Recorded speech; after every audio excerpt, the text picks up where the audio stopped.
ஒரு ஊரில் ஒருத்தர் இருந்தான். ஏதோ ஒரு சின்ன அலுவலகத்தில் வேலை பார்த்துக்கிட்டு இருந்தான். ரொம்ப ஏழை. வர்ற கொஞ்சம் வருமானத்தை வச்சு வாழ்க்கையை ஓட்டிக்கிட்டு இருந்தான். ஒரு நாள் தெரு வழியாக அவன் நடந்து வந்துக்கிட்டு இருக்கிறான். தெருவில் ஒரு காசு கிடந்தது. அதை பார்த்துட்டான். அது குனிஞ்சு எடுத்தான். அது ஒரு பழங்கால காசு. அந்த காசு நடுவில் ஒரு துளை இருந்தது. அதாவது துளையிட்ட நாணயம்.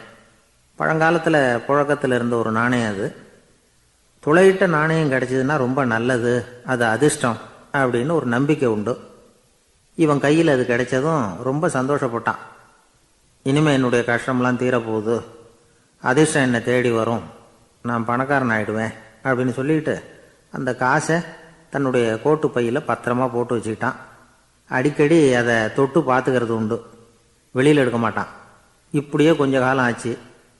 அதுக்கப்புறம் என்னாச்சு தெரியுமா? நிஜமாவே அதிர்ஷ்டம் அவனை தேடி வர ஆரம்பிச்சுட்டுது. செல்வம் வந்து குவிஞ்சுது. பணம், பதவி, புகழ் எல்லாம் வந்து சேர்ந்தது. சமூகத்தில் அவன் ஒரு பெரிய மனுஷன் ஆயிட்டான். எல்லாரும் அவனை பாராட்டினாங்க. அவன் எதை தொட்டாலும் வெற்றி, எல்லாம் அந்த காசோட மகிமை அப்படின்னு அவன் மனசுக்குள்ளே நினச்சிக்கிட்டான்.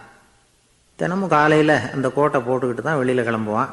புறப்படுறதுக்கு முன்னாடி கோட்டு பாக்கெட்டை தொட்டு பார்த்துக்குவான், உள்ளே காசு இருக்கா அப்படிங்கிறத உறுதிப்படுத்திக்குவான். அதுக்கப்புறம் தான் வெளியில் கிளம்புவான். இப்படியே பல வருஷம் ஓடி போச்சு. ஒரு நாள் அவனுக்கு அந்த ஆசை வந்துட்டுது. அதாவது அந்த துளையிட்ட நாணயத்தை எடுத்து கண்ணால் பார்க்கணும் அப்படின்னு. காலையில் சாப்பிட்டுக்கிட்டு இருந்தான். அப்போ தன்னுடைய மனைவிகிட்ட சொன்னான், ரொம்ப நாளைக்கு அப்புறம் என்னுடைய அந்த நாணயத்தை இன்னைக்கு வெளியில் எடுத்து பார்க்க போகிறேன்னா. என்னத்துக்கு அது, இப்போ அதை பார்க்க வேணாமே அப்படின்னு மெதுவாக இழுத்தாங்க அந்த அம்மா. இல்லை நான் பார்த்தே தீரணும் அப்படின்னு அவன் தன்னுடைய சட்டை பைக்குள்ளே கையை விட்டான். உள்ளே இருந்த நாணயத்தை வெளியில் எடுத்தான். பார்த்தா அவனுக்கு ஆச்சரியமாக போச்சு. அந்த நாணயத்தில் துளையே இல்லை. என்ன ஆச்சு அப்படின்னு சொல்லி அவன் ரொம்ப குழம்பி போயிட்டான். இப்போ அந்த அம்மா சொன்னாங்க, நான் தான் ஒரு நாள் உங்கள் கோட்டு ரொம்பவும் தூசியாக இருக்கேன்னு சொல்லி அதை ஜன்னலுக்கு வெளியில் உதறினேன். உள்ளே இருந்த அந்த காசு அப்போ எனக்கு தெரியாது, ஞாபகத்தில் இல்லை. அது தெருவில் விழுந்துட்டது போல இருக்கு. அதுக்கப்புறம் எவ்வளவோ தேடி பார்த்தேன், கிடைக்கல. அதுக்குள்ளே அதை யாரோ எடுத்துகிட்டு போயிட்டாங்க போல இருக்கு. அது இல்லைங்கிறது உங்களுக்கு தெரிஞ்சால் வருத்தமாக இருக்குமேங்கிறதுக்காக நான் தான் வேற ஒரு நாணயத்தை எடுத்து சட்டை பைக்குள்ளே வச்சுட்டேன் அப்படின்னு விவரத்தை சொன்னாங்க அந்த அம்மா. இது எப்போ நடந்ததுன்னு கேட்டான். உங்களுக்கு அந்த காசு கிடைச்சதே அன்னைக்கு மறுநாளே இது நடந்து போச்சு அப்படின்னாங்களாம். இதை கொஞ்சம் யோசனை பண்ணி பாருங்க. அவனுக்கு அதிர்ஷ்டத்தை கொடுத்தது அந்த நாணயம் இல்லை, அவனுடைய நம்பிக்கை, அதாவது தன்னம்பிக்கை. அதுதான் வேலை செஞ்சிருக்கு. இதிலிருந்து நாம் தெரிஞ்சுக்க வேண்டியது என்னன்னா, வாழ்க்கையில் முன்னேற நினைக்கிறவங்களுக்கு தன்னம்பிக்கை ரொம்ப முக்கியம். அது இல்லைன்னா முன்னேற முடியாது. ஒருத்தன் சொன்னானா, நான் எப்போவுமே என்ன தான் சார் நம்புவேன், மற்றவங்கள நம்ப மாட்டேன். நேற்றுக்கு பாருங்க, திடீர்னு 10 பேர் என்னை அடிக்க வந்துட்டாங்க, நான் ஒருத்தனாவே அதை சமாளித்தேன் அப்படின்றான் ரொம்ப பெருமையா. அது எப்படின்னு கேட்டாங்களாம். ஒரே ஓட்டமாக அங்கேருந்து ஓடி வந்துட்டேன் அப்படின்னு நானா. யாருக்காவது ஏதாவது கொடுத்துக்கிட்டே இருப்பார், கொடையாளி. தினமும் யாராவது ஒருத்தருக்கு ஏதாவது கொடுக்கலன்னா அவருக்கு தூக்கம் வராது. அப்படி ஒரு பழக்கம். அது மட்டும் இல்லை, அவர் கொடுக்கறது அடுத்தவங்களுக்கு தெரியாது, அவ்வளவு ரகசியமாக அதை கொடுப்பார். வலது கை கொடுக்கறது இடது கைக்கு தெரியக்கூடாதுன்னு சொல்லுவாங்கள்ல, அது மாதிரி அவர். ஒரு நாள் ராத்திரி அவர் ஏற்கனவே தயாராக கட்டி வச்சிருந்த பணம் முடிச்ச கையில் எடுத்துக்கிட்டு வீட்டை விட்டு வெளியில் வந்தார். தெருவில் இறங்கி நடந்தார். இன்னைக்கு யாருக்கு தர்மம் செய்கிறது அப்படின்னு யோசனை பண்ணிட்டு இருட்டில் நடந்து வந்துக்கிட்டு இருக்கிறார். யாரோ ஒருத்தர் எதிரில் வர்றது மாதிரி தெரிஞ்சுது. உடனே அவர் கிட்ட போனார். தன்கிட்ட இருந்த பணம் முடிச்ச அவசரமாக அவர் கையில் திணிச்சுட்டு திரும்பி வந்துட்டார். அப்பாடா, ஒரு வழியாக யாருக்கும் தெரியாமல் இன்னைக்கு தர்மம் பண்ணியாச்சு அப்படிங்கிற மகிழ்ச்சி, மன நிறைவு அவர் முகத்தில். நிம்மதியாக தூங்கினார். அப்புறம் எழுந்திரிச்சார். மறுநாள் காலையில் ஊர் பூரா ஒரே பேச்சு. என்ன பேச்சுன்னா, நேற்று ராத்திரி ஒரு திருடன் கையில் யாரோ பணத்தை கொடுத்துட்டு போயிருக்கிறாங்க அப்படின்னு எல்லாரும் பேசிக்கிட்டு இருக்கிறாங்க. இதை கேள்விப்பட்டதும் அந்த பெரியவருக்கு ரொம்ப வருத்தமாக போச்சு. அடடா, போயும் ஒரு திருடனுக்காக உதவி பண்ணியிருக்கிறோம், பிரயோஜனம் இல்லாமல் போயிட்டுதே அப்படின்னு நினச்சார். சரி, இன்றைக்கும் யாருக்காவது உதவி பண்ணணும் அப்படின்னு முடிவு பண்ணினார். ராத்திரி நேரம் வந்தது. இவர் வழக்கம் போல் தெருவில் இறங்கி நடந்தார். கையில் பணம் முடிச்சு. எதிரில் ஒரு பொன் உருவம் மங்கலாக தெரிஞ்சது. இவர் உடனே அந்த பெண்கிட்ட பணத்தை கொடுத்துட்டு திருப்தியாக திரும்பி வந்துட்டார். மறுநாள் காலையில் ஊர் பூரா என்ன பேசிக்கிட்டாங்க தெரியுமா? நேற்று ராத்திரி நெறி தவறி நடக்கிற ஒரு பெண்ணின் கையில் யாரோ பணத்தை வச்சுட்டு போயிருக்கிறாங்க அப்படின்னு எல்லாரும் பேசிக்கிறாங்க. அடடா, இன்றைக்கும் தவறுதலாக நடந்து போச்சு அப்படின்னு ஒரு வருத்தப்பட்டார். இருக்கட்டும், இன்றைக்கும் ஏதாவது தர்மம் பண்ணுவோம் அப்படின்னு நினச்சிக்கிட்டாரு. 3வது நாள் ராத்திரியும் புறப்பட்டார். இப்பவும் எதிரில் ஒருத்தர் வந்தார். இவர் பணத்தை கொடுத்தார், திரும்பி வந்துட்டார். மறுநாள் மக்கள் என்ன பேசிக்கிட்டாங்கன்னா, நேற்று ராத்திரி ஒரு செல்வந்தர் கையில் யாரோ பணத்தை கொடுத்துட்டு போயிருக்கிறாங்க அப்படின்னு பேசிக்கிட்டாங்களாம். அவருக்கு ரொம்ப வருத்தமாக போயிட்டுது. என்ன இது தினம் இப்படி ஆகிக்கிட்டு இருக்குதே அப்படின்னு நினச்சிக்கிட்டே படுத்து தூங்கினார். அன்னைக்கு ராத்திரி ஒரு கனவு. அந்த கனவுல இறைவன் வந்து சொன்னாராம், இதோ பாருப்பா, நீ கொடுத்த தர்மம் வீணாக போயிடல. உங்ககிட்ட பணம் வாங்கின அந்த திருடன் திருந்திட்டான், அந்த பொண்ணும் திருந்திட்டா, அந்த செல்வந்தனும் கொடையாளி ஆயிட்டான், எல்லாருக்கும் உதவி பண்ண ஆரம்பிச்சுட்டான் அப்படின்னு சொன்னாராம். இந்த கதையை சொன்னவர் யாருன்னா நபிகள் நாயகம். இதில் உள்ள கருத்து என்னன்னா, நல்ல மனசோட தர்மம் பண்ணுனா அது வீணா போகிறதில்ல. இன்னொரு கருத்து, தர்மம் வந்து தன்னை மட்டும் அல்ல, அடுத்தவங்களையும் தீமையிலிருந்து காப்பாற்றும். இதுதான் நாம் புரிஞ்சிக்க வேண்டியது. இந்த காலத்திலையும் இது மாதிரி சில சம்பவங்கள் நடக்கிறது உண்டு. ஒரு பெரியவர் இருட்டில் நடந்து வந்துக்கிட்டு இருந்தார். எதிரில் வந்த ஒருத்தன் வலுக்கட்டாயமாக ஒரு கையை பிடிச்சி ஒரு பண முடிப்பை கொடுத்து வச்சுக்க சொல்லிவிட்டு விலகி போயிட்டான். பெரியவருக்கு ஆச்சரியம், இந்த காலத்துலேயும் இப்படி வலது கை கொடுக்கறது இடது கைக்கு தெரியக்கூடாதுன்னு நினைக்கிற கொடையாளிகள் உண்டு போல இருக்கு அப்படின்னு யோசனை பண்ணிக்கிட்டே நடந்தார். கொஞ்சம் தூரம் போயிருப்பார். அதுக்குள்ளே அதே ஆள் திரும்பி வந்தான். கொடுத்த பண முடிப்பை திருப்பி கொடுங்க அப்படின்னு கேட்டு வாங்கிட்டான். இவருக்கு ஒன்றும் புரியல. ஏன் இப்படி பண்ணுறேன்னார். அது ஒன்றும் இல்லைங்க, கொஞ்ச நேரம் இதை உங்ககிட்ட கொடுத்து வச்சிருந்தேன், அவ்வளவுதான் அப்படின்னா. ஏன்னு கேட்டார். என்னை பின்னாடி போலீஸு தேடிக்கிட்டு வந்துக்கிட்டு இருக்குது, அதுதான் அப்படி பண்ணேன், இப்போ போயிட்டுது, இனிமேல் ஒன்றும் பயமில்லை அப்படின்னு சொல்லிவிட்டு அவன் பாட்டுக்கு நடந்து போகிறான். ஜெருசலேம் அங்கே உள்ள ஒரு தேவாலயம். அதில் உள்ள பலிபீடத்தின் முன்னாடி ஒரு பெட்டி உண்டு. அது காணிக்கை பெட்டி. ஆலயத்துக்கு வர்றவங்க பிரார்த்தனை பண்ணிவிட்டு திரும்பி போகிற சமயத்தில் அந்த பெட்டியில் காணிக்கை போடுவாங்க. அவங்களால எவ்வளவு முடியுமோ அவ்வளவு போடுறது வழக்கம். அவங்கவுங்க வசதிக்கு தகுந்த மாதிரி போடுவாங்க. வசதி உள்ளவங்களாக இருந்தாலும் சரி, வசதியே இல்லாத வறியவர்களாக இருந்தாலும் சரி, ஆலய காணிக்கை பெட்டியில் காசு போடுறது அவங்களுக்கு ரொம்ப பெருமையான ஒரு செயல். ஒரு சமயம் இயேசு தம்முடைய சீடர்களோடு அந்த ஆலயத்துக்கு வரார். அங்கே உட்காந்து ரொம்ப நேரம் வழிபாடு பண்ணிகிட்டு இருக்கிறார். சீடர்களும் அந்த ஜபத்தில் கலந்துக்கிட்டாங்க. வழிபாடு முடிஞ்சுது. இயேசு உட்காந்துருக்கிறார். காணிக்கை பெட்டியில் காசு போடுறவங்கள கவனிக்கிறார். சீடர்களும் அதையே கவனிச்சுக்கிட்டு இருக்கிறாங்க. ரொம்ப பேர் வரிசையாக வந்தாங்க. அவங்களால முடிஞ்ச அளவுக்கு காசு போட்டுட்டு அவங்க பாட்டுக்கு போய்கிட்டு இருக்கிறாங்க. வசதியானவங்க நிறைய பேர் வந்தாங்க. அதுக்கு மத்தியில் வயசான ஒரு அம்மா, அவங்களும் வந்து காசு போட்டுட்டு போகிறாங்க. இப்போ இயேசு தன்னுடைய சீடர்கள் பக்கம் திரும்பினார். ஒரு கேள்வி கேட்டார். இப்போ இந்த காணிக்கை பெட்டியில் நிறைய பேர் வந்து காசு போட்டுட்டு போகிறத நீங்கள் கவனிச்சிங்க. இன்னைக்கு இந்த காணிக்கை பெட்டியில் ரொம்பவும் அதிகமாக காசு போட்டது யார் அப்படின்னு கேட்டார். முதல்ல வந்தார ஒரு பெரிய மனுஷன், அவர் தான் அதிகமாக போட்டார் அப்படின்னார் ஒருத்தர். 3வதாக வந்தவர் தான் அதிகமாக போட்டார், நான் கவனித்தேன் அப்படின்னாரு இன்னொருத்தர். இப்படி ஆளுக்கு ஒரு விதமாக சொல்கிறாங்க. கடைசியாக இயேசு சொன்னாராம், இன்றைக்கு அந்த பெட்டியில் அதிகமாக காசு போட்டவங்க அந்த வயசான அம்மா தான் அப்படின்னாராம். சீடர்களுக்கு ஒன்றும் புரியல. அந்த அம்மா ரொம்பவும் ஏழையாச்சே, அவங்க எப்படி அதிகமாக காணிக்கை செலுத்த முடியும் அப்படிங்கிறது அவங்க சந்தேகம். இயேசு விளக்குனார். நிறைய பேர் வந்தாங்க, நிறையவே காசுகள் போட்டாங்க, அது உண்மைதான். ஆனாலும் அந்த அம்மா என்ன பண்ணாங்க கவனிச்சிங்களா? வந்தாங்க, தன்னுடைய காசு பையை திறந்தாங்க, அப்படியே கொட்டுனாங்க.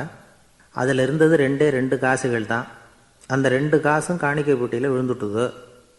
மற்றவங்கள்லாம் தங்கள்கிட்ட இருந்த செல்வத்தின் ஒரு சிறு பகுதியை எடுத்து பெட்டியில் போட்டாங்க. ஆனால் இந்த அம்மா தன்கிட்ட என்ன இருந்ததோ அதை அப்படியே போட்டுட்டாங்க. தன்னுடைய பிழைப்புக்காக வச்சிருந்த அவ்வளவையும் இழக்கிறதுக்கு தயாராகிட்டாங்க. அவ்வளவு தாராள மனசு அவங்களுக்கு. அதனால் அவங்க செலுத்தின காணிக்கை தான் அளவில் அதிகம் அப்படின்னார். விலை மதிப்பில்லாத முத்து புதையல் ஒருத்தனுக்கு கிடைக்க போகுதுன்னு வச்சுக்கோங்க. அதன் மதிப்பை உணர்ந்தவன் என்ன பண்ணுவான்? அதை அடையிறதுக்காக தன்கிட்ட இருக்கிற எதையும் கொடுக்கறதுக்கு தயாராக இருப்பான் இல்லையா? அது மாதிரி தான் இதுவும் அப்படின்னார். உலக மதிப்பீடுகளை துரும்பா தூசியா மதித்து அதையெல்லாம் உதறி விடுகிறவன் இறையருள் அப்படிங்கிற இணையில்லாத செல்வத்தை பெறுகிறான் அப்படிங்கிறது இதில் உள்ள கருத்து. இறைவனுக்காக இழப்பதுன்னா துன்பப்படுகிறவர்களுக்காக, ஏழைகளுக்காக, ஏதுமற்றவர்களுக்காக இழப்பது அப்படின்னு அர்த்தம். உங்கள் அயலானுக்கு நீங்கள் என்ன உதவி செய்தாலும் அதை எனக்கே செய்கிறீர்கள் அப்படின்னு இயேசு சொல்லியிருக்கிறார்.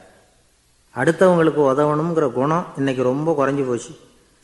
ஒருத்தன் வாழைப்பழத்தோல் வழுக்கி கீழே விழுந்துட்டான். பக்கத்தில் இருந்த நண்பன் உடனே இவனை தூக்கிக்கிட்டு போய் ஆஸ்பத்திரியில் சேர்த்துட்டான். அதுக்கப்புறம் சொன்னான், நீ அந்த வாழைப்பழத்தோலில் காலை வைக்க போகிறத முன்னாடியே நான் கவனிச்சுட்டேன் அப்படின்னு நானா. அப்படின்னா அப்போவே நீ எனக்கு உதவி செஞ்சுருக்கலாமே அப்படின்னானா அவன். நான் டாக்டருக்கு உதவலாம்னு நினச்சிட்டேன் அப்படின்னா இவன். பெரிய குடும்பத்தில் பிறந்தவர். இருக்கிற சொத்துக்கள் எல்லாத்தையும் வாரி வழங்கிவிட்டு காட்டுக்கு புறப்பட்டார் தவம் செய்யறதுக்காக. இருந்தது பூராவும் கொடுத்துட்டார். இனிமேல் எதுவுமே இல்லை கொடுக்கறதுக்கு. அப்போ கடைசியாக ஒருத்தன் வந்து கையை நீட்டினானா, ஐயா ஏதாவது கொடுங்கன்றிருக்கான். அவர் பார்த்தார், கட்டியிருக்கிற வேட்டியை தவிர வேற எதுவுமே இல்லை. 8 முழம் பட்டு வேட்டி, ஜரிகை கரையோடு இருக்குது. கடைசியாக அதை தான் எடுத்துக்கிட்டு அவர் புறப்பட்டுருக்கார். அவர் பார்த்தார், எதிரில் அவன் பரிதாபமாக நின்றுட்டு இருக்கிறான். அந்த 8 முழ வேட்டியை 2ஆக கிழிச்சார். 4 முழத்தை அவங்ககிட்ட கொடுத்தாரு. மீதி 4 முழத்தை தன்னுடைய இடுப்பில் கட்டிக்கிட்டு அவர் காட்டுக்கு போயிட்டார். இவன் என்ன பண்ணான் தெரியுமா? கையில் கிடைச்ச 4 முழத்தை எடுத்துக்கிட்டு கடை வீதிக்கு போனான். பழைய பட்டு வேட்டி, ஜருகை இதையெல்லாம் விலைக்கு வாங்குகிற வணிகர் ஒருத்தர் இருக்கார். அவர்கிட்ட போனான். இதை விலைக்கு எடுத்துக்கிறீங்களா அப்படின்னு கேட்டிருக்கான். அவர் வாங்கி பார்த்துருக்கார். ஆஹா, இது ரொம்ப அருமையான வேட்டி, விலை உயர்ந்த ஜருகை, இது ஏது உனக்கு அப்படின்னு கேட்டாரான். அவன் நடந்தது சொல்லியிருக்கான். அப்படின்னா ஒன்று செய்யி, இந்த வேட்டியோட இன்னொரு பாதியையும் மெதுவாக வாங்கிட்டு வந்துரு, உனக்கு நிறைய பணம் தர்றேன் அப்படின்னாரான் அந்த வணிகர். இவன் கொஞ்சம் யோசனை பண்ணி பார்த்தான். கொஞ்சம் இருங்க, தான் வந்துவிடுறேன் அப்படின்னு சொல்லிவிட்டு நேராக காட்டுக்கு போனான். அவர் எங்கே இருக்காருன்னு தேடி கண்டுபிடிச்சான். அவர் ஒரு இடத்துல தவக்கோலத்தில் இருக்கிறார். கட்டியிருந்த இடவேட்டியும் அவர் அறியாமல் நழுவி கீழே விழுந்து கிடக்குது. இவனுக்கு ரொம்ப வசதியாக போச்சு. அவரை கேட்க வேண்டிய அவசியமே இல்லை. மெதுவாக சத்தம் போடாமல் அடி மேலே அடி வச்சு நெருங்கினான். அவர் கண்ணை மூடிக்கிட்டு அவர் பாட்டு நின்றுக்கிட்டு இருக்கிறார். இவன் மெதுவாக போய் கீழே கிடந்த அந்த துணியை எடுத்துக்கிட்டு சத்தம் போடாமல் திரும்பி நடந்தான். ஒரு 2-3 அடி எடுத்து வச்சிருப்பான். அப்படி ஓட ஆரம்பிக்கிற சமயத்தில் அவன் காலில் கீழே கிடந்த முள் ஒன்று நறுக்குன்னு தைச்சி விட்டுது. வலி தாங்க முடியாமல் அம்மான்னு கத்தியிருக்கான். இந்த சத்தத்தினால கண்ணை மூடி நின்றுக்கிட்டு இருந்த அவரோட தவம் கலைஞ்சது. மெல்ல கண்ணை திறந்து பார்க்குறார். தன் இடையில இருந்த வேட்டி அவன் கையில் இருக்கு. இப்போ அவர் நினைக்கிறார், என்ன நினைக்கிறார்னா, இந்த வேட்டி மீது நான் வைத்த ஆசையல்லவா அவனை திருடனாக ஆக்கிவிட்டது அப்படின்னு நினைச்சாராம். இந்த வேட்டி மேலே நாம் வச்ச ஆசை அவனை திருடும்படி ஆக்கிவிட்டதே அப்படின்னு நினைச்சாராம். இது எப்பேற்பட்ட மனநிலை அப்படிங்கிறத கொஞ்சம் யோசனை பண்ணி பாருங்க. தான் ஒரு பொருள் மேலே வச்ச பற்று இன்னொரு மனிதன் திருடனாக ஆகிறதுக்கு காரணம் ஆயிட்டுதேன்னு நினைக்கிறார். அப்படி நினைச்ச அந்த பெரியவர் யார் தெரியுமா? அவர் தான் மகாவீரர். இழந்துட்டேங்கிறியே, நீ என்னத்தை கொண்டுகிட்டு வந்த எங்க இழந்துடுறதுக்கு? நீ என்னத்தை உண்டாக்குன இது அழிஞ்சுட்டுதுன்னு சொல்றதுக்கு? இதுதான் அவருடைய சிந்தனை. இன்றைக்கு நம்ம சிந்தனையெல்லாம் வேற மாதிரி இருக்குது. ஒருத்தன் நடுத்தெருவில் உட்காந்து அழுதுகிட்டு இருந்தான்.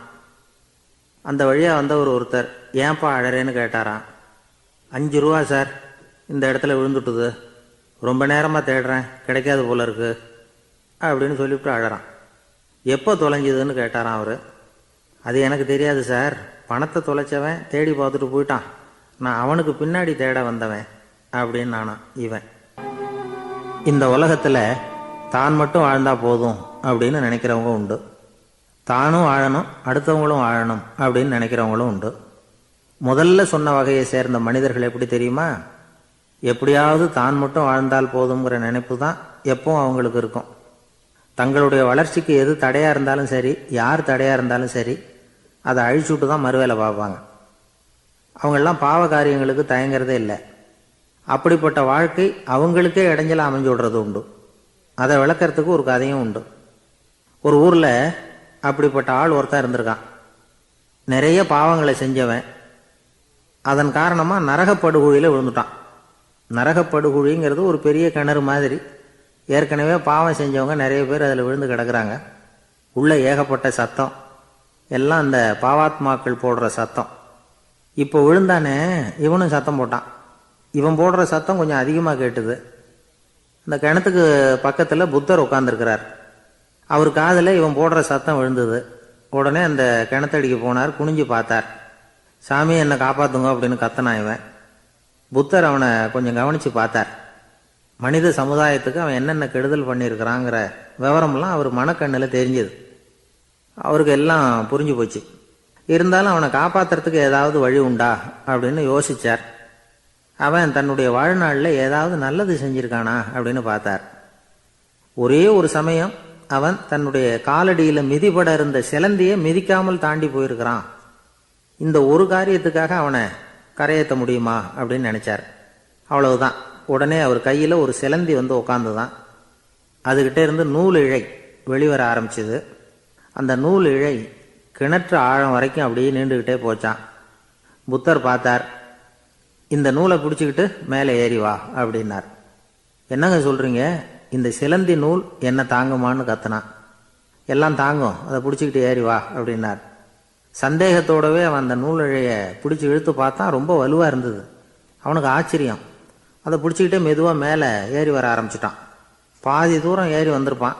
அப்போ அவன் காலுக்கு கீழே ஏதோ சத்தம். என்னன்னு குனிஞ்சு பார்க்கறான். கீழே கிடந்தவங்க சில பேரும் அந்த நூலை பிடிச்சி மேலே வந்துக்கிட்டு இருக்கிறாங்க. இவனுக்கு கோபம் வந்துட்டுது. தன்னுடைய இடுப்பில் வச்சிருந்த கத்தியை எடுத்து தன்னுடைய காலுக்கு கீழே நூல் இழையை அப்படியே வெட்டி விட்டுட்டான். இனிமேல் நாம மட்டும்தான் மேலே ஏறி வந்துடணும் அப்படின்னு நினச்சிக்கிட்டான். ஆனால் நடந்தது என்ன தெரியுமா? மொத்த நூல் இழையும் அப்படியே அருந்து கீழே விழுந்துட்டுது.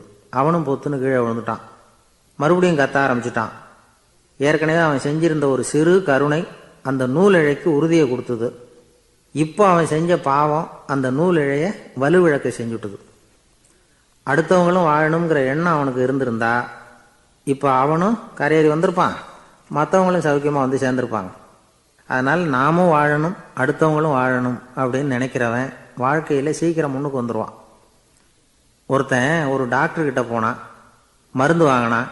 வாங்கி கொண்டாந்து பேசாமல் வச்சுட்டான், சாப்பிடல. அப்புறம் எதுக்காகப்பா போய் அவர்கிட்ட மருந்து வாங்கினேன் அப்படின்னு கேட்டாங்க. டாக்டர் வாழணும் இல்லையா, அதனால தான் அப்படின்னா. அவர் கொடுத்த மருந்தை நீ ஏன் சாப்பிடல அப்புறம் அப்படின்னு கேட்டாங்க. நான் வாழணும் இல்லையா, அதுக்காக தான் அப்படின்னா. ஒரு முனிவர் இருந்தார். ஒரு நாள் அவரை தேடிக்கிட்டு 4 பேர் வந்தாங்க. சுவாமி, எங்களுக்கு ரொம்ப நாளாக ஒரு சந்தேகம்னாங்க. என்னன்னு கேட்டார். இந்த உலகத்தில் எவ்வளவோ காரியங்கள் நடக்குது, எது நியாயம் எது அநியாயம் அப்படின்னு புரிஞ்சிக்க முடியலன்னாங்க. அது யாராலையும் புரிஞ்சிக்க முடியாதுன்னார் முனிவர். வந்தவங்களுக்கு ஆச்சரியமாக போச்சு. ஒரு மாதிரியாக பார்த்தாங்க. இதை முனிவர் கவனிச்சார். சரி புறப்படுங்க என்னோடன்னார்.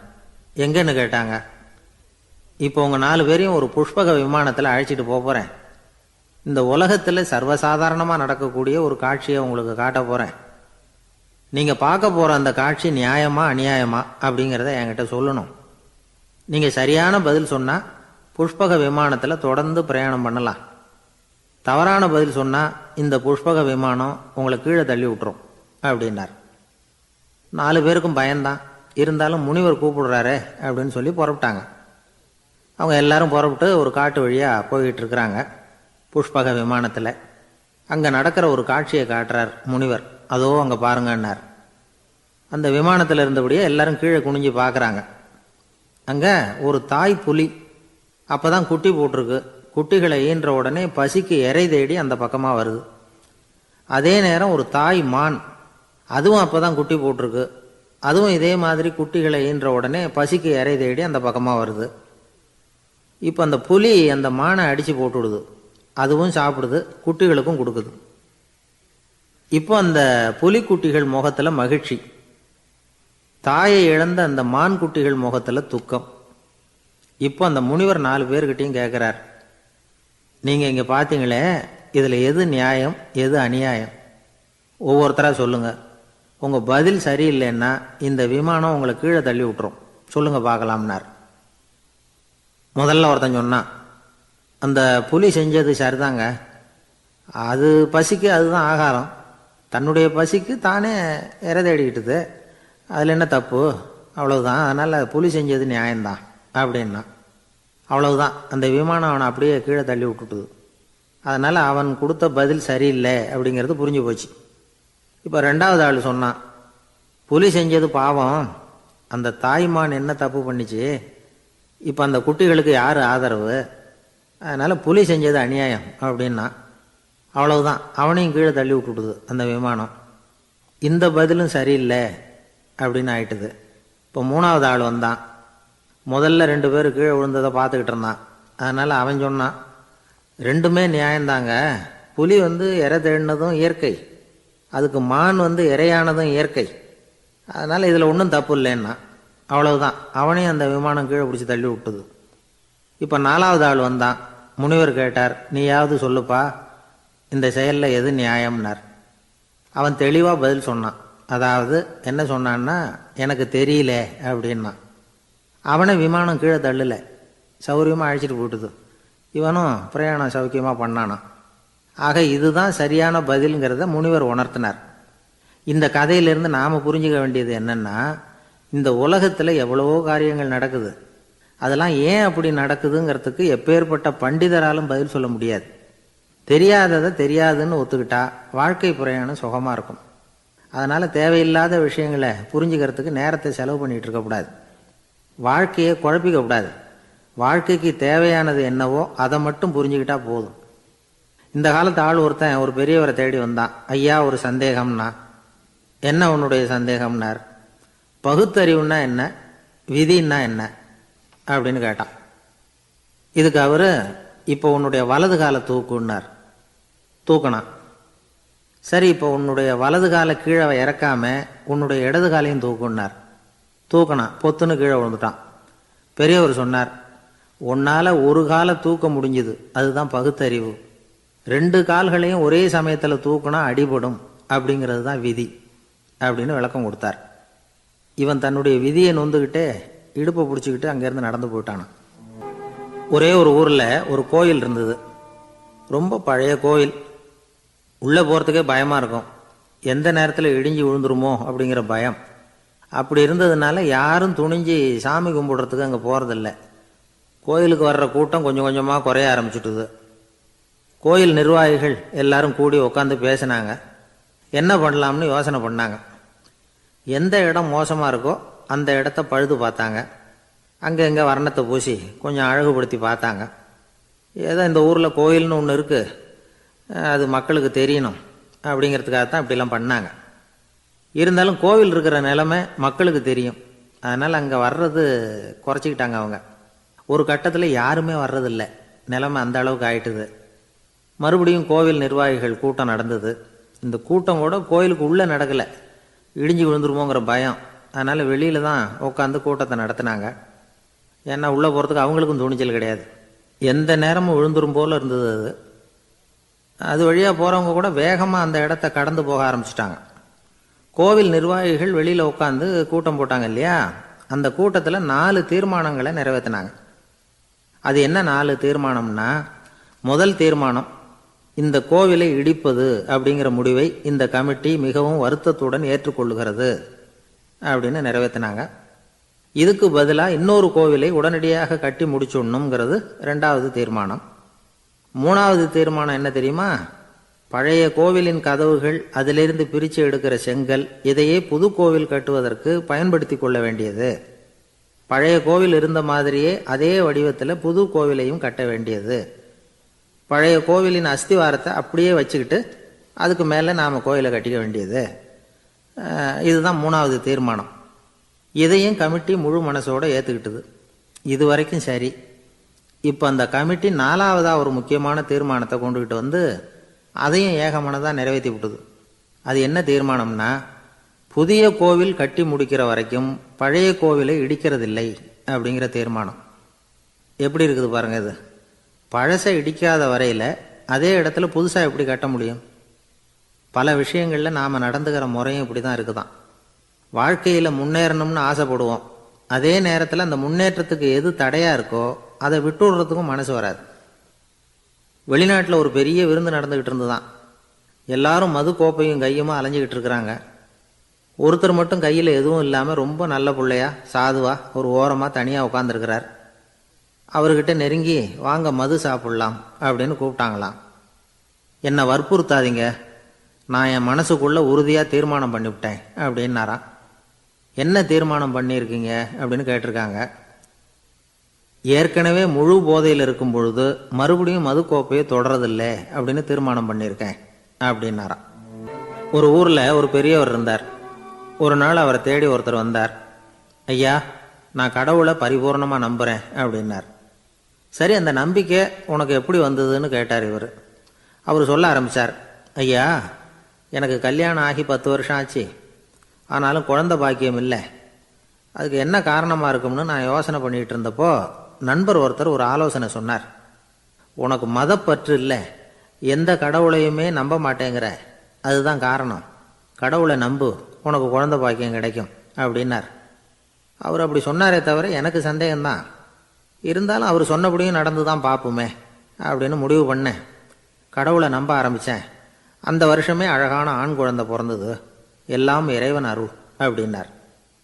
இவர் இப்படி சொன்னதை கேட்டதும் அந்த பெரியவர் சொன்னார், நீ சொல்கிறதெல்லாம் சரிதான். இருந்தாலும் இந்த காலத்தில் எந்த ஒரு காரியமாக இருந்தாலும் அதை சோதனை செஞ்சு பார்த்துட்டு தான் ஒரு முடிவுக்கு வந்து சேர முடியும். அறிவுபூர்வமான முடிவு அதுவாக தான் இருக்கும். அறிவியல் சோதனைகள் அப்படித்தான். ஒரு குறிப்பிட்ட விஷயத்தை பற்றி எத்தனை தடவை சோதனை பண்ணாலும் ஒரே முடிவு தான் கிடைக்கணும். அதுதான் சரியாக இருக்கும். அதனால் இப்போ மறுபடியும் ஒரு சோதனைன்னார். என்ன செய்யணும் அப்படின்னு கேட்டார் இவர். கடவுள்கிட்ட ஒரு பெண் குழந்தை வேணும்னு கேளு. முதல்ல ஆண் குழந்தையை கொடுத்தது மாதிரியே இப்போ ஒரு பெண் குழந்தையையும் கொடுக்குறாரா பார்க்கலாம் அப்படின்னார். சரின்னு சொல்லி இவர் அதே மாதிரி முயற்சி பண்ணினார். அதுக்கப்புறம் அவர் இந்த பெரியவர்கிட்ட வரவே இல்லை.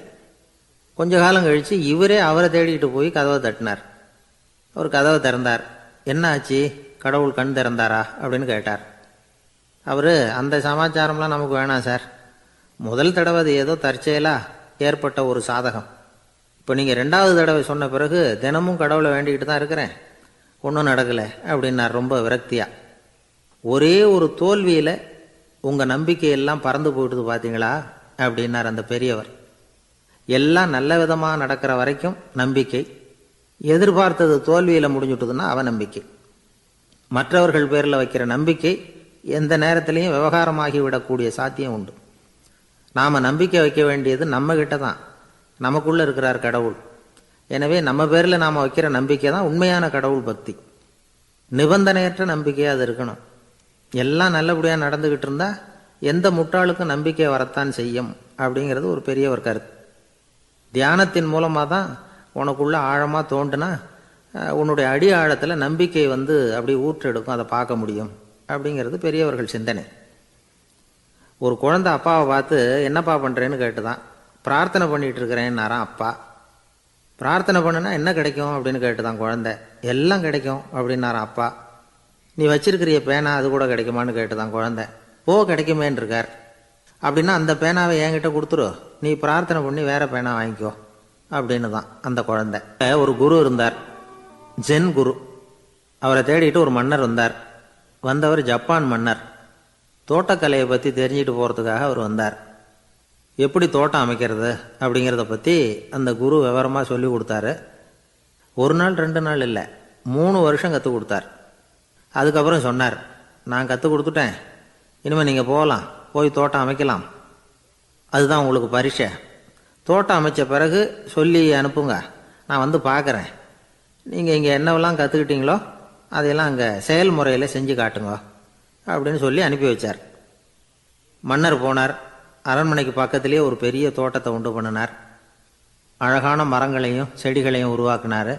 கிட்டத்தட்ட 1000 தோட்டக்காரர்களை பயன்படுத்தி 3 வருஷங்கள் முயற்சி பண்ணி அந்த அழகான தோட்டத்தை உருவாக்கினார். குருக்கிட்ட இருந்து செய்தி வந்தது, நாளைக்கு வந்து தோட்டத்தை பார்க்குறேன் அப்படின்னு. மன்னர் உடனே சுறுசுறுப்பாயிட்டார். முதல் நாளே தோட்டத்தை சுத்தப்படுத்தினார். ராத்திரி பூரா யாரும் தூங்கலை. எல்லாருக்கும் தோட்டத்தை ஒழுங்குபடுத்துகிற வேலை. அது அந்தந்த இடத்துல ஒழுங்காக இருக்குதா அப்படின்னு சரி பார்த்தாங்க. ஒரு தவறும் இல்லாத வகையில் அதை ஒழுங்குபடுத்தினாங்க. மறுநாள் குரு வந்தார், தோட்டத்தை பார்த்தார். அவருக்கு கோபம் வந்துட்டுது. மன்னருக்கு ஆச்சரியம், எப்பவும் சிரிச்சுக்கிட்டே இருக்கிறவர் இப்போ எப்படி இருக்கிறாரு அப்படின்னு. மெதுவாக குருக்கிட்ட போய் எல்லாம் சரியாக தானே இருக்குது அப்படின்னார். எல்லாம் சரிதான், ஆனாலும் எங்கே அந்த பொன்னிற காற்று அப்படின்னார். உதிர்ந்த இலைகள், பொன் மஞ்சள் நிற இலைகள் காற்றில் அப்படி புரண்டு ஓடுவதை நான் பார்க்க முடியவில்லையே அப்படின்னாராம்.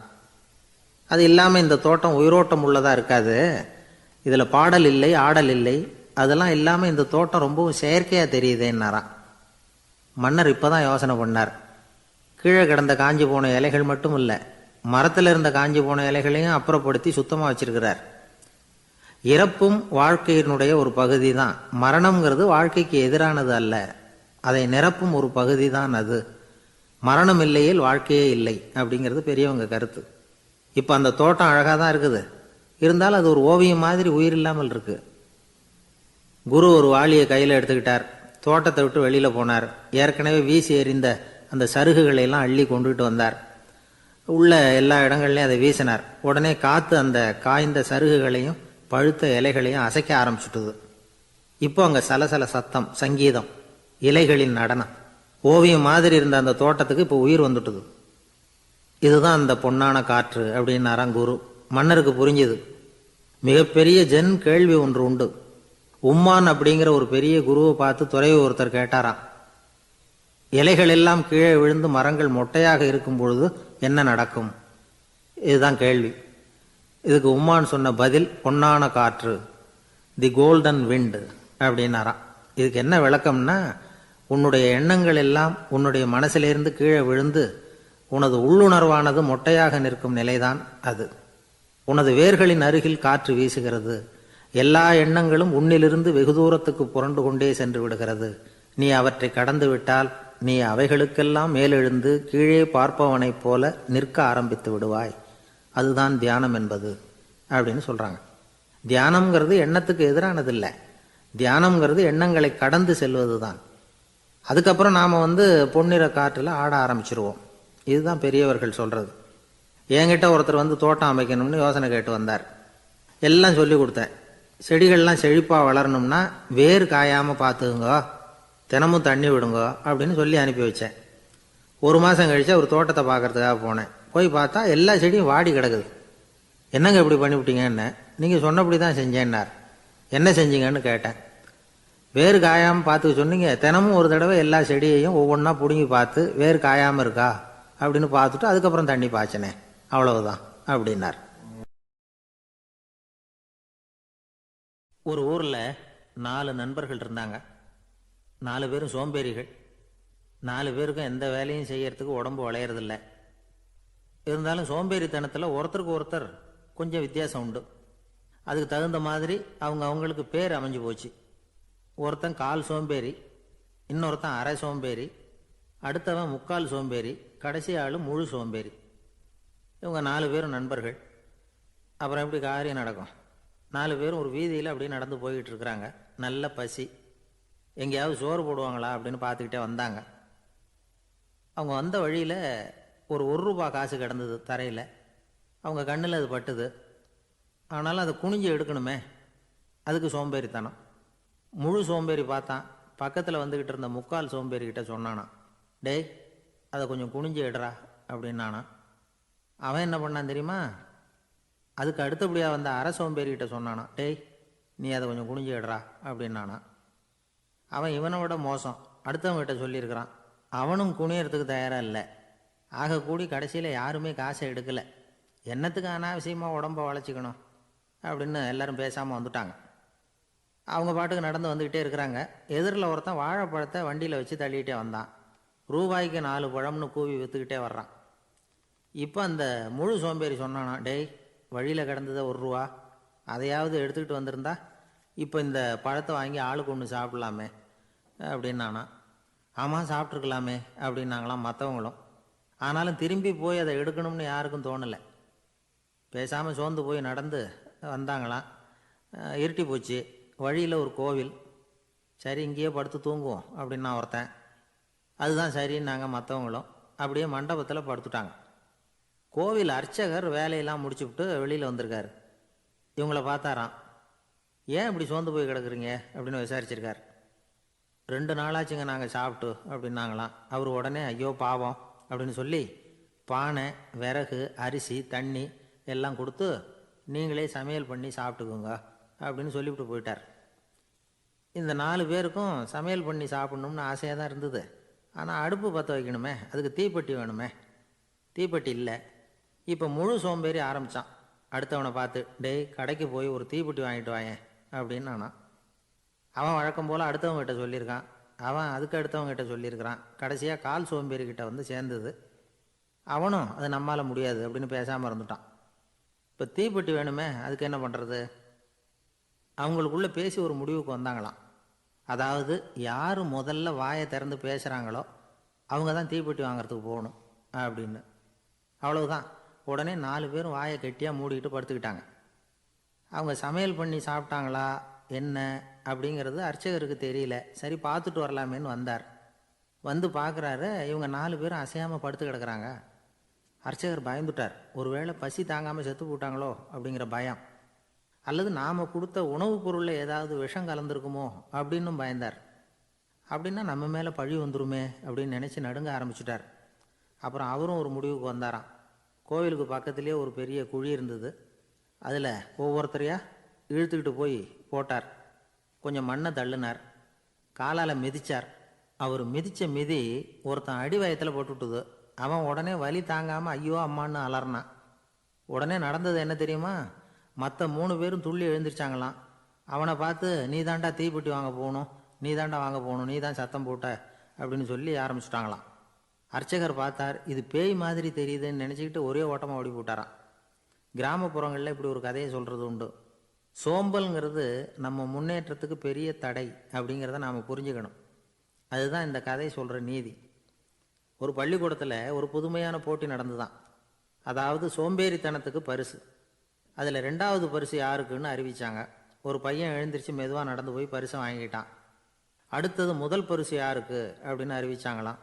அவன் கடைசி வரிசையிலேருந்து கத்தனானான், ஐயா அதையும் அந்த பையன் மூலமாகவே கொடுத்து அனுப்பி வச்சுருங்க, இங்கே வந்தது நான் வாங்கிக்கிறேன் அப்படின்னா. ஒரு ராஜா இருந்தார். அவர் ஒரு நாள் காலையில் அரண்மனையில் மேல் மாடத்தில் வந்து நின்றுக்கிட்டு இருந்தார். அப்போ ஒரு ஆள் வீதியில் ரொம்ப வேகமாக ஓடிக்கிட்டு இருக்கான். அதை ராஜா கவனித்தார்.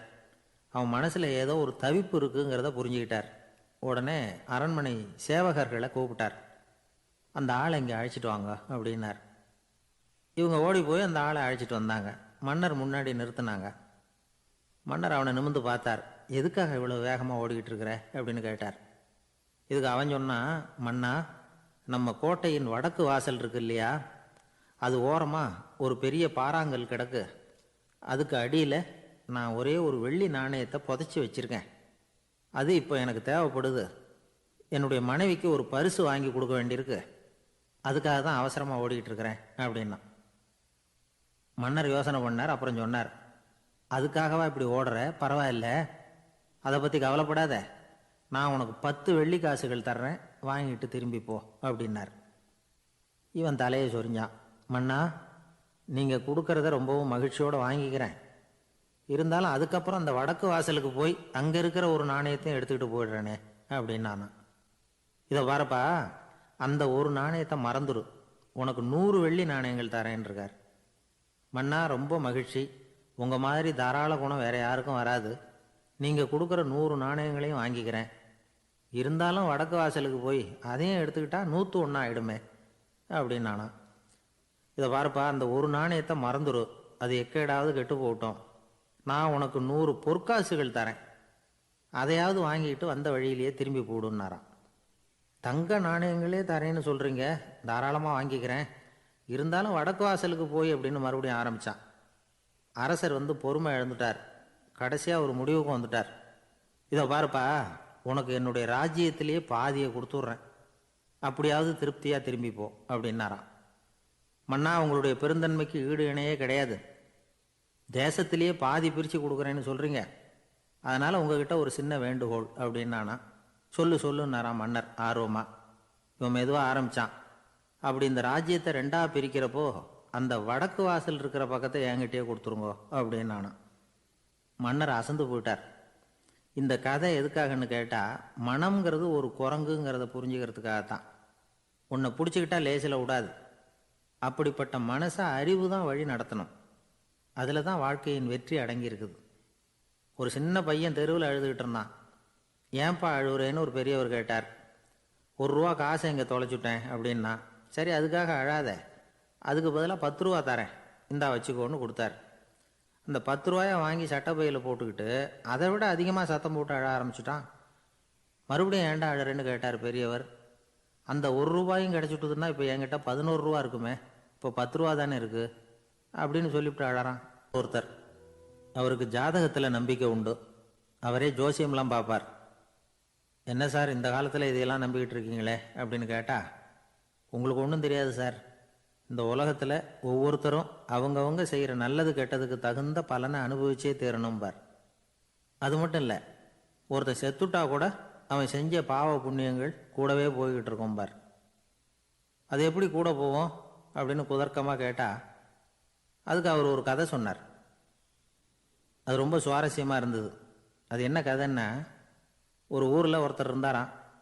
அவர் ஜோசியம் பார்க்குறதுல ரொம்ப கெட்டிக்காரரான். ஒருத்தருடைய தலைமுடியை மட்டும் அவர்கிட்ட காட்டினா போதும், அதை மட்டும் பார்த்துட்டு அவருடைய ஜாதகத்தையே அலசி போடுவாராம். அப்பேற்பட்ட திறமை. அந்த ஆள் ஒரு சமயம் கன்னியாகுமரி கடற்கரைக்கு போயிருந்திருக்கார். அங்கே கரை ஓரமாக ஒரு மண்டை ஓடு கிடந்திருக்கு. அதை எடுத்து பார்த்துருக்கார். அந்த மண்டை ஓட்டை வச்சுக்கிட்டே அதோட ஜாதகத்தை அலசியிருக்கார். இந்த மண்டை ஓட்டுக்கு உரிய ஆசாமி வாழ்க்கையில் ரொம்ப கஷ்டப்பட்டிருக்கணும், நிறைய கஷ்டத்தை அனுபவிச்சிருக்கணும். அது தாங்க முடியாமல் தான் கடலில் விழுந்து தற்கொலை பண்ணிகிட்டு இருக்கான் அப்படிங்கிறத அவர் கணிச்சுட்டார். இருந்தாலும் இந்த மண்டை ஓடு இன்னமும் அனுபவிக்க வேண்டியது பாக்கி இருக்குது அப்படிங்கிறத அவர் உணர்ந்தாராம். அது சரி, ஒருத்தன் உயிரோடு இருக்கிற வரைக்கும் நல்லது கெட்டதை அனுபவிக்க முடியும், செத்ததுக்கு அப்புறமும் பாக்கி இருக்குன்னா அதை எப்படி அனுபவிக்கிறது? இந்த மண்டை ஓட்டுக்கு இன்னும் கொஞ்சம் பாக்கி இருக்குங்கிறது அவருக்கு புரிஞ்சதே தவிர அதோட அர்த்தம் என்னங்கிறது சரியாக விளங்கலை. சரி, இதை இன்னும் கொஞ்சம் விவரமாக ஆராய்ச்சி பண்ணுவோம் அப்படின்னு நினச்சிக்கிட்டு அதை தன்னுடைய வீட்டுக்கே எடுத்துகிட்டு போயிட்டார். அந்த மண்டை ஓட்டை ஒரு பெட்டியில் வச்சு பூட்டினார். தன்னுடைய தனி அறையில் அதை பத்திரமா வச்சுக்கிட்டார். தினமும் ராத்திரி ஆனதும் தன்னுடைய மனைவியை பார்த்து, நீ போய் பூஜை அறையில் தனியாக படுத்துக்கோ அப்படின்னு சொல்லிவிட்டு தினம் ராத்திரி 12 மணிக்கு பெட்டியை திறந்து அவர் பார்ப்பார். மண்டை ஓடு அப்படியே இருந்தது தவிர இன்னும் கொஞ்சம் பாக்கி இருக்குங்கிறதுக்கு அர்த்தம் அவருக்கு விளங்கலை. அந்த மண்டை ஓட்டுக்கு இன்னும் என்ன பாக்கி இருக்க போகுது? எப்படியோ ஒரு 10 நாள் போச்சு. அந்த வீட்டம்மாவுக்கு சந்தேகம் வந்துட்டுது. நம்ம வீட்டுக்காரரு நம்மளை தனியாக ஏன் தூங்க சொல்கிறார் அப்படிங்கிற சந்தேகம். உடனே பக்கத்து வீட்டு அம்மா கிட்ட விஷயத்தை சொல்லியிருக்கிறாங்க. அந்த அம்மா உடனே, நீ கவலைப்படாத, நான் கண்டுபிடிச்சி சொல்கிறேன் அப்படின்னு சொல்லிவிட்டாங்களாம். அன்னைக்கு ராத்திரியே ஜன்னல் வழியாக எட்டி பார்த்துருக்குறாங்க. இந்த ஆள் மண்டை ஓட்டை கையில் வச்சுக்கிட்டு அது திருப்பி திருப்பி பார்த்துக்கிட்டு இருக்கிறான். அதை பார்த்துட்டாங்க. மறுநாள் காலையில் அவரோட மனைவியை பார்த்தாங்க. ஏம்மா, உன் வீட்டுக்காரருக்கு நீ முதல் மனைவியா 2வது மனைவியா அப்படின்னு கேட்டாங்களாம். எனக்கு தெரிஞ்ச வரைக்கும் நான் ஒருத்தி தான் அவருடைய மனைவி அப்படின்னாங்களாம் அவங்க. அப்படி இல்லை, நீ அவருக்கு 2வது மனைவி. முதல் மனைவியின் மண்டை ஓட்டை தான் அவர் தினமும் ராத்திரியில் எடுத்து பார்த்துக்கிட்டு இருக்கிறார் அப்படின்னாங்க அடுத்த வீட்டு அம்மா. அப்படியா விஷயம் அப்படின்னு சொல்லிவிட்டு கணவன் வீட்டில் இல்லாத நேரமாக பார்த்து அந்த மண்டை ஓட்டை எடுத்து கொண்டாந்து ஒரு உரலில் போட்டு உலக்கையால் குத்தி நொறுக்க ஆரம்பிச்சிட்டாங்க. வெளியில் போயிருந்த அந்த ஆள் அப்போ தான் உள்ளே நுழைஞ்சார். மண்டை ஓடு உலக்கைக்கிட்ட குத்து வாங்கிக்கிட்டு இருக்கு. அது அனுபவிக்க வேண்டியது இன்னும் கொஞ்சம் பாக்கி இருக்குங்கிறதுக்கு அர்த்தம் எனக்கு இப்போ தான் புரிஞ்சுது அப்படின்னாராம் அவர். இந்த கதையிலேருந்து நாம் இன்னொரு நீதியையும் புரிஞ்சுக்கணும். அதாவது நம்ம வீட்டை பற்றி நமக்கு புரியாததெல்லாம் அடுத்த வீட்டுக்காரங்களுக்கு நல்லா புரியும். ஒரு ஆள் இருந்தான். அவன் ஒரு நாள் கோயிலுக்கு போனான். கடவுள்கிட்ட வேண்டிக்கிட்டான், எனக்கு ஒரு 1,00,000 ரூபா நீ கொடுத்தா நான் உன் சன்னதியில் ஒரு தேங்காய் உடைக்கிறேன் அப்படின்னு வேண்டிக்கிட்டான். கடவுள் பார்த்தார். உடனே அவன் கண் முன்னாடி தோன்றினார். இந்தா நீ கேட்ட 1,00,000 ரூபாய் அப்படின்னு சொல்லி அவன் கையில் பணத்தை கொடுத்துட்டு மறைஞ்சிட்டார். இவனால் நம்பவே முடியல. இவ்வளவு சுலபமாக கிடைக்கும்னு தெரிஞ்சிருந்தா அனாவசியமாக ஒரு தேங்காய் உடைக்கிறேன்னு வேண்டியிருக்க வேண்டியது இல்லையே அப்படின்னு நினச்சான். இருந்தாலும் வேண்டுதலை நிறைவேற்ற வேண்டியது கடமை. அதுக்காக என்ன பண்ணான், பக்கத்தில் ஒரு கடைக்கு போனான். ஒரு தேங்காயை கையில் எடுத்தான். இது என்ன விலைன்னு கேட்டான். 5 ரூபான்னார் கடையில் இருந்தவர். அதிகமாக இருக்குதே விலைன்னா. அப்படின்னா ஒன்று செய்யுங்க, அடுத்த ஊருக்கு போங்க, அங்கே தென்னந்தோப்பு அதிகம், அதனால் அங்கே இதை விட குறைஞ்ச விலைக்கு கிடைக்கும் அப்படின்னார். சரின்னு அடுத்த ஊருக்கு கிளம்புனான். அங்கே போய் விசாரித்தான். ஒரு தேங்காய் 3 ரூபாய் விலைன்னாங்க. இதுவும் அதிகமாக தெரியுதேன்னா. அப்படின்னா ஒன்று செய்ய, அதோ அந்த ஆற்று ஓரமாக ஒரு தென்னை மரம் இருக்கு பார், அதில் நீயே ஏறி பறிச்சுக்கோ, ஒரு தேங்காய்க்கு 1 ரூபா கொடுத்தா போதும் அப்படின்னார் அந்த தோப்புக்கு சொந்தக்காரரு. இவனுக்கு மரம் ஏற தெரியாது, இருந்தாலும் ஆசை யாரை விட்டுது, விலை சல்லிசாக இருக்குதே. ஆற்று உரம் போனால் தட்டு தடுமாறி அந்த மரத்தில் ஏறினா அந்த தென்னை மரம் வளைஞ்சி ஆற்று பக்கம் போய் அப்புறம் நிமிர்ந்து இருந்தது.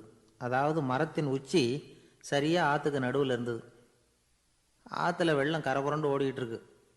இவன் கடவுள் கொடுத்த 1,00,000 ரூபாயை மடியில் வச்சு இறுக்கி கட்டிக்கிட்டான். உச்சிக்கு போய் காய் பறிக்கிற சமயத்தில் காற்றும் மழையும் பலமாக கலந்து அடிக்க ஆரம்பிச்சுட்டுது. கால் வழுக்கி விட்டுட்டுது. இவன் சடார்னு ஒரு தென்னை மட்டையை பிடிச்சிக்கிட்டு தொங்க ஆரம்பிச்சிட்டான். கீழே பயங்கரமான வெள்ளம், மடியில் 1,00,000 ரூபா பணம், என்ன செய்யறதுன்னு தவிக்கிறான். இந்த சமயம் கரையில் ஒரு யானை பாகன் யானையை குளிப்பாட்டிக்கிட்டு இருக்கிறான். அது அவன் கண்ணில் பட்டது. ஐயா ஒரு உதவின்னு கத்துனான். அவன் என்ன செய்யணும்னு கேட்டான். உன் யானையை மெதுவாக இங்கே அழைச்சிட்டு வா, எனக்கு நேராக கீழே நிறுத்து, என் காலை பிடிச்சி மெதுவாக கீழே இறக்கி விட்டுரு, என் மடியில் இருக்கிற பணத்தில் உனக்கு 10,000 ரூபா தரேன் அப்படின்னா. அவன் பார்த்தான், காலை கையை பிடிச்சா கூட எவனும் இந்த காலத்தில் 10 ரூபாய்க்கு மேலே தரமாட்டேங்கிறான், இவன் காலை பிடிச்சா 10,000 தர்றேங்கிறான் அப்படின்னு யோசனை பண்ணான். உடனே யானையை கொண்டுட்டு போனான். அவனுக்கு நேராக கீழே நிறுத்தினான். அவன் காலை பிடிச்சான். அவ்வளவுதான். அந்த நேரம் பார்த்து யானை மெதுவாக நடந்து அப்பால் போட்டுது. இப்போ யானை பாகன் அவன் காலை கெட்டியாக பிடிச்சிக்கிட்டு தூங்குறான். பரிதாபமாக மேலே பார்க்குறான். அவன் மட்டையை பிடிச்சிக்கிட்டு தூங்குறான். இப்போ யானை பாகன் சொல்கிறான், தம்பி மட்டையை விட்டுறாத, கெட்டியாக பிடிச்சிக்கோ, நான் உனக்கு 10,000 ரூபா தரேன், இதோ மடியில் தான் வச்சுருக்கேன்னா. மேலே தொங்குறவனுக்கு இந்த நிலைமையிலேயும் ஒரு சந்தோஷம், மேற்கொண்டு ஒரு 10,000 ரூபா நமக்கு கிடைக்கும் போல இருக்கே அப்படின்னு. இந்த சமயத்தில் ஒருத்தன் ஒட்டகத்தை ஓட்டிகிட்டு வந்தான் அந்த பக்கமாக குளிப்பாட்டுறதுக்கு. யானை பாகம் பார்த்துட்டான். ஐயா ஒட்டகக்காரரே, அதை இங்கே கொண்டுகிட்டு வா, எங்கள் காலை பிடிச்சி பத்திரமா இறக்கி விடு, நாங்கள் பணம் கொடுக்குறோம்னா. அவனும் பணத்துக்கு ஆசைப்பட்டு வந்தான். அவன் காலை பிடிக்கிற சமயம் ஒட்டகமும் நழுவி போட்டுது. இப்போ 3 பேருமே வரிசையாக தொங்குறாங்க. ஒட்டகக்காரன் கத்துறான், தம்பி மட்டையை விட்டுறாத, கெட்டியாக பிடிச்சிக்கோ, நான் என் மடியில் இருக்கிற 5,000 உனக்கு தந்துடுறேன்னா. மேலே தொங்குறவனுக்கு இன்னமும் சந்தோஷம், இவனும் பணம் தர்றேங்கிறான் அப்படின்னா இன்னைக்கு நமக்கு மொத்த பண வரவு எவ்வளவு அப்படின்னு ஒவ்வொன்றா கூட்டி பார்க்க ஆரம்பித்தான். மனக்கணக்கு சரியாக வரல. அதனால் அப்படியே விரலை விட்டு எண்ண ஆரம்பித்தான். அவ்வளவுதான், மட்டையை விட்டுட்டு கை நழுவி வந்துட்டுது. 3 பேரும் பொத்துன்னு ஆற்றுல விழுந்தாங்க. படாத பாடுபட்டு தட்டு தடுமாறி கரைக்கு வந்து சேர்ந்தாங்க. 3 பேர் மடியில் இருந்த பணமும் ஆற்றோட போட்டுது. பேராசை பெருநஷ்டம் அப்படின்னு ஒரு பழமொழி இருக்குல்ல, அதை விளக்கறதுக்காக சொல்லப்பட்ட கதை இது. இந்த காலத்தில் ஒருத்தர் ஒரு நீச்சல் குளத்தில் நீச்சல் அடிச்சுக்கிட்டு இருக்கிறார். காவலுக்கு இருந்தவர் அதை கவனிச்சுட்டார். கரையிலேருந்து சத்தம் போட்டாராம், இதோ பாருங்க, இங்கே ராத்திரி 8 மணிக்கு மேலே நீச்சல் அடிக்கிறது சட்டப்படி குற்றம், அதுக்கு அனுமதி கிடையாது, தெரியாதா உங்களுக்கு அப்படின்னாராம். இதுக்கு அவரு, ஐயையோ நான் நீச்சல் அடிக்க வந்தவன் இல்லைங்க, சும்மா சுற்றி பார்க்க வந்தவன், தடுமாறி குளத்தில் விழுந்துட்டேன், நீச்சல் தெரியாது, அதனால் தத்தளிச்சுக்கிட்டு இருக்கிறேன் அப்படின்னு கத்துனாராம். கரையில் இருந்தவர் பார்த்தார். ஓ அப்படின்னா சரி, அதுக்கு ஒன்றும் தடை இல்லை அப்படின்னு சொல்லிவிட்டு அவர் பாட்டு நடந்து போயிட்டாராம். தான் நிறைய பணம் சேர்த்தான். அவனுக்கு சம்பாதிக்க தெரியுமே தவிர செலவு பண்ண தெரியாது. மகா கஞ்சன். காசை கையில் எடுக்கவே மாட்டான். எடுத்தால் செலவு செய்ய வேண்டியிருக்குமே, அதனால் இப்படியே அவன் காலத்தை ஓட்டி விட்டான். வயசாகிட்டுது. அவனுடைய மனைவி ஒரு நாள் கேட்டாங்க, இவ்வளவு நாளாக நீங்கள் என்னை எங்கேயுமே அழைச்சிட்டு போனதில்லை, இப்போவாவது அழைச்சிட்டு போகக்கூடாதா அப்படின்னாங்க. எங்கே போகணும் சொல்லுன்னா. காசிக்கு போகணும், கங்கையில் குளிக்கணும்னாங்க. இவன் பார்த்தான், இதுக்கு ஏன் அவ்வளோ தூரம் செலவு பண்ணிட்டு போகணும், நம்ம ஊர் ஆற்றுலேயே குளிக்கலாமே, இதுவும் புண்ணிய நதி தான், இங்கே குளித்தா அங்கே குளித்த பலன் கிடச்சிரும் அப்படின்னா. சரின்னு 2 பேரும் ஆத்தங்கரைக்கு போனாங்க. அன்றைக்கி ஏதோ விசேஷம், நிறைய கூட்டம், நிறைய பேர் குளிச்சுக்கிட்டு இருக்கிறாங்க. கரையில் சில புரோகிதர்கள் நின்றுக்கிட்டு இருக்கிறாங்க. குளிக்கிறதுக்கு முந்தி அவங்கக்கிட்ட உட்காந்தா ஏதோ மந்திரம்லாம் சொல்லுவாங்க, கொஞ்சம் காசு கொடுக்க வேண்டியிருக்கும். அதனால் இவன் என்ன பண்ணான், ஆத்தங்கரையிலேயே கொஞ்சம் தூரம் போனான். ஊரை விட்டு தள்ளி வந்துட்டான். அங்கே யாருமே இல்லை. அப்பாடான்னு சந்தோஷப்பட்டான். குளிக்கலாம்னு புறப்பட்டான். இந்த நேரம் கடவுள் பார்த்தார், இந்த கஞ்சனுக்கு ஏதாவது புத்தி போகட்டணும் அப்படின்னு நினைச்சார். உடனே ஒரு புரோகிதர் மாதிரி உருவத்தை மாற்றிக்கிட்டு அந்த ஆள் முன்னாடி வந்து நின்னார். அவனுக்கு அதிர்ச்சி, இங்கே யாருமே இருக்க மாட்டாங்கன்னு நினச்சா இங்கேயுமே ஒரு ஆள் வந்துட்டார, என்ன பண்ணுறதுன்னு யோசனை பண்ணான். புரோகிதர் உருவத்தில் இருந்த கடவுள் சொன்னார், இதை பாருங்க, இன்னைக்கு விசேஷ நாள், நீராடுறதுக்கு முன்னாடி சுயகல்பம் பண்ணிக்கிறது ரொம்ப நல்லது அப்படின்னார். என்கிட்ட பணம் எதுவும் இல்லையேன்னா. பரவாயில்ல, அப்புறமா கொடுங்க, வாங்கிக்கிறேன், ஆனால் ஒன்று, எவ்வளவு கொடுப்பீங்கிறத மட்டும் இப்போவே சொல்லிவிடுங்க அப்படின்னார். இவன் ரொம்ப யோசனை பண்ணான். ஒரு 10 பைசா தரேன் அப்படின்னா. சரின்னு ஒத்துக்கிட்டு எல்லா கிரியைகளையும் அவர் செஞ்சார். அதுக்கப்புறம் கணவனும் மனைவியும் ஆற்றுல குளிச்சாங்க. அவர் போயிட்டார். கொஞ்ச நாள் கழித்து அவன் வீட்டுக்கு வந்தார் கடனை வசூல் பண்ணுறதுக்கு. வாசலில் நின்றுக்கிட்டு இருந்த அவன் மனைவி இவரை பார்த்ததும் தயங்க ஆரம்பித்தாங்க. அந்த அம்மா கிட்ட விஷயத்த சொன்னார். அந்த அம்மா ஓடி போய் உள்ளே இருக்கிற தன்னுடைய கணவர்கிட்ட சொன்னாங்க. அவன் யோசனை பண்ணான், இப்போ வெளியில் போனால் அவனுக்கு 10 காசு கொடுக்க வேண்டியிருக்கும். அதனால் எனக்கு காய்ச்சல்னு அந்த ஆளுகிட்ட சொல்லிவிடு, இன்னொரு சந்தர்ப்பத்தில் என்னை வந்து பார்க்க சொல்லு அப்படின்னா. அந்த அம்மா போய் சொன்னாங்க. அப்படிங்களா, அப்படின்னா அவரை நான் உடனே போய் பார்க்கணுமே அப்படின்னு உள்ளே நுழைய ஆரம்பித்தார். அவங்க மறுபடியும் இருங்க தான் வரேன்னு சொல்லிவிட்டு உள்ள ஓடி விஷயத்த சொன்னாங்க. இது ஏதுடா வம்பா போச்சு அப்படின்னு பார்த்தான். மனைவியை கிட்டத்தில் கூப்பிட்டான். இதோ பாரு, ஜன்னி கண்டு நான் இறந்து போயிட்டதா சொல்லிவிடு அப்படின்னா சொன்னாங்க. புரோகிதர் பார்த்தார். அப்படின்னா ஒரு வழியாக இருந்து அவருடைய இறுதி சடங்குகளையும் நானே முடிச்சுட்டு போயிடுறேன் அப்படின்னார். உள்ளே இருந்தவன் யோசனை பண்ணான், அந்த ஆள் என்னை விடமாட்டான் போல இருக்கு, அதனால் ஒரு சவப்பெட்டியில் என்னை வச்சு தூக்கிக்கிட்டு மயானத்துக்கு போங்க பார்த்துக்கலாம் அப்படின்னா. புரோகிதரும் விடுற மாதிரி இல்லை, கூடவே நடந்து போயிட்டு இருக்கிறார். அங்கே இறக்கி சடங்குகளை முடிச்சுட்டு தீ வைக்கிற நேரம் பொட்டிக்குள்ளே இருந்த நம்ம ஆள் அலறி அடிச்சுட்டு வெளியில் ஓடி வந்தான். புரோகிதர் உருவத்தில் இருந்த கடவுள் சிரித்தார். தன்னுடைய சுய உருவத்தை காட்டினார். அதுக்கப்புறம் அவனை கூப்பிட்டு, இதை பார்ப்பா, ஏன் இப்படி அல்லாடுற, ஏதாவது வர வேணும்னா கேள்தரேன் அப்படின்னார். அவன் யோசனை பண்ணான். பகவானே, ஒரே ஒரு வரம் தான் உங்ககிட்ட கேட்கணும்னா. என்ன வேணும் கேளுன்னார். அந்த 10 பைசா தட்சணையை தள்ளுபடி பண்ணால் போதும் அப்படின்னா. கடவுளும் சரின்னு சொல்லிட்டு போயிட்டார். இப்படி ஒரு கதையை சுவாமி சிவானந்தர் சொல்லியிருக்கிறார். செல்வந்தர்கள் பல பேர் இப்படித்தான் இருக்கிறாங்க. தாங்களும் அனுபவிக்க மாட்டாங்க, அடுத்தவங்களுக்கும் கொடுக்க மாட்டாங்க. இது மாதிரியான கஞ்சர்களுக்கு இந்த உலகம் இல்லை, அந்த உலகம் இல்லைங்கிறார் அவர். இந்த கதையில் கடவுள் கடன் வசூலுக்கு வந்தது மாதிரி